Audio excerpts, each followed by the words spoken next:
Senior सहाफ़ी और तजियाकार हामिद मीर के मुताबिक इस्लामाबाद को साजिशों का शहर कहा जाता है। इस शहर में आजकल खौफ और तशवीश की फिजा कायम है। मेरे जैसे सहाफ़ी तो डी चौक के ट्रैफिक सिग्नल पर भीख मांगने वाले किसी ख्वाजा सरा को अपनी तरफ आता देखकर ही चौकन्ने हो जाते हैं, क्योंकि इन ख्वाजा सराओं को देखकर हमें तहरीक इंसाफ के रहनुमा रऊफ हसन याद आ जाते हैं, जिन पर गुज़िश्ता साल कुछ पुरअसरार ख्वाजा सराओं ने हमला किया था। इन हमलावरों की वीडियो फिल्में मौजूद थीं, लेकिन आज तक इनमें से कोई भी गिरफ्तार न हुआ। रेड जोन के ट्रैफिक सिग्नल्स पर नजर आने वाले ये ख्वाजा सरा खौफ की अलामत बन चुके हैं, जिन्हें देखते ही बड़े बड़े फन्ने खान इन्हें झुककर सलाम करते हैं और कुछ साहिबान तो इन्हें सलूट मारते भी नजर आते हैं। विफाकी दारुल हुकूमत में खौफ और तशवीश की नई लहर के पीछे लाल मस्जिद और इस्लामाबाद पुलिस के दरमियान पैदा होने वाली नई कशीदगी है। 2007 में जनरल परवेज मुशर्रफ की हुकूमत ने लाल मस्जिद में ऑपरेशन किया था, जिसके रद्द-ए-अमल में टीटीपी जैसी तंजीम कायम हुई।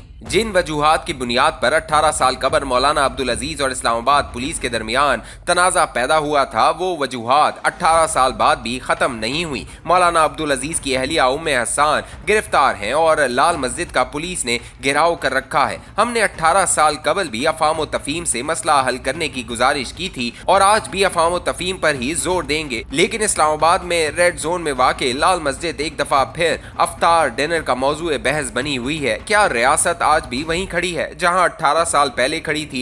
18 साल कबल अदलिया को फतह करने की कोशिश की गई, मीडिया पर पाबंदियां लगाई गईं और आईन को मुअत्तल कर दिया गया। क्या 18 साल बाद आपको पाकिस्तान में कोई तब्दीली नजर आ रही है? 18 साल कबल जब जनरल परवेज मुशर्रफ ने मुझ समेत कुछ टीवी एंकर्स पर पाबंदी लगाई तो मुझे एक गैर मुल्की टीवी चैनल में नौकरी की पेशकश हुई। इन दिनों शहीद मोहतरमा बेनजीर भुट्टो दुबई में मुकीम थी। इनको इस पेशकश का पता चला तो उन्होंने मुझे कहा कि पाकिस्तान छोड़कर न जाना, वहीं रहकर जद्दोजहद करो, क्योंकि मैं वापस पाकिस्तान आ रही हूं। मैंने इन्हें पाकिस्तान वापस आने से रोका और बताया कि आपकी जिंदगी को यहां खतरा होगा।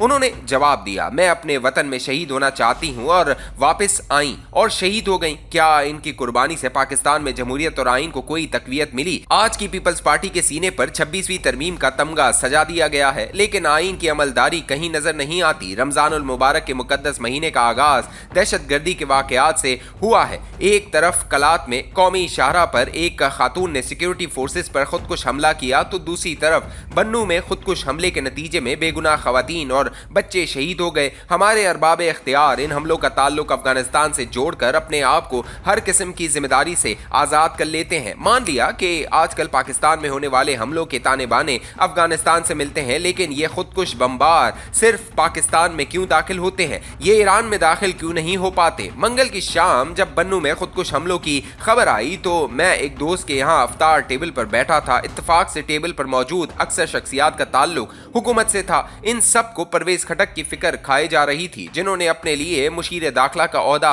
मांगा है। मैंने इन्हें बताया कि परवेज खटक को छोड़ो, बन्नू में खुदकुश हमला हो गया है। एक विफाकी वजीर ने खुदकुश हमले की खबर को नजरअंदाज करते हुए कहा कि आओ पहले नमाज पढ़ लें, फिर आराम से खाना खाएंगे। विफाकी वजीर की इमामत में नमाज अदा करने के बाद मैंने पूछा, आज काबीना का इजलास था, इस इजलास में दहशतगर्दी से निपटने के लिए किसी नई हिकमत अमली पर गौर हुआ या नहीं? मेरा सवाल फिर नजरअंदाज हो गया, क्योंकि वजीर साहब ये जानना चाहते थे कि परवेज खटक मुशीर दाखिला बन जाएंगे या नहीं। आज पाकिस्तान का सबसे बड़ा अलमिया यह है कि हमारे हुक्मरान कौमी बकाह की बजाय जाती बकाह की जंग में मसरूफ हैं। इन्हें यह समझ नहीं आ रही कि आइन और जमहूरियत की कमजोरी का मतलब इन इंतहा पसंदों की मजबूती है, जो खुदकुश हमलों के जरिए एक मखसूस सियासी एजेंडे को आगे बढ़ा रहे हैं। खुदकुश हमले करने वालों को सिर्फ ख्वारिज करार दे देना काफी नहीं है, ये समझने की भी जरूरत है कि खरूज और तकफीर का मसला क्या है। इस मामले पर अफगान तालिबान और दौलत इस्लामिया दाइश के नुक्ते नजर में क्या फर्क है और दोनों में से ज्यादा खतरनाक कौन है? पाकिस्तान कई दिहाइयों से खुदकुश हमलों की जद में है, लेकिन आज तक हमारी पार्लियामेंट में यह बहस नहीं हुई कि जमहूरियत और आइन पर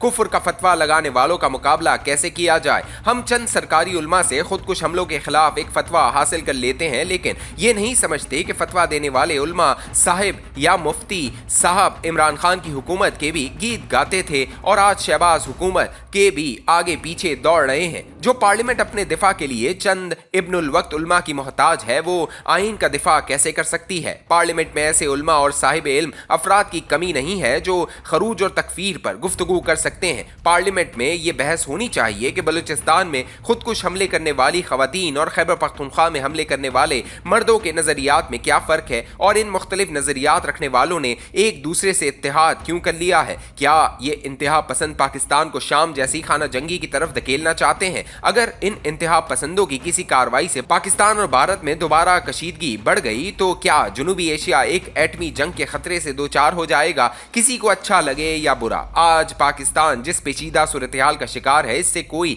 एक जमात या एक इदारा पाकिस्तान को नहीं निकाल सकता। आपको आइन और जमहूरियत की साख बहाल करनी होगी, क्योंकि आपका मुकाबला इनसे है जो आइन और जमहूरियत को कुफ्र समझते हैं। वो तो इस रियासत और इसके हुक्मरानों की भी तकफीर करते हैं। इनका जवाब चंद खुशामदी उलमा नहीं दे सकते। तकफीर का जवाब पार्लियामेंट को देना है। पार्लियामेंट ये जवाब दे सकती है, लेकिन इसके लिए थोड़ी जुर्रत और थोड़ी आज़ादी के साथ साथ बहुत सा इत्तेहाद भी चाहिए।